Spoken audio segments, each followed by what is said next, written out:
Yeah, so when we're looking at the retirement practice here, what we know is that people have worked for years and years and years to save all of the assets that they have saved up.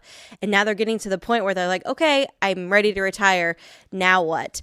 It's so unnatural for them to sit back and have the idea that they're no longer going to be having this income coming in biweekly or twice a month, however they were getting paid. And now it's like, okay, well, how do I look at the assets that I have saved and turn that into an income to where I can live off of?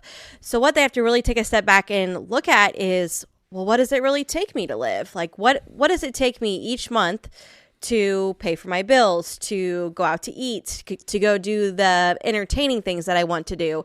If I want to go on vacations, what's that going to cost?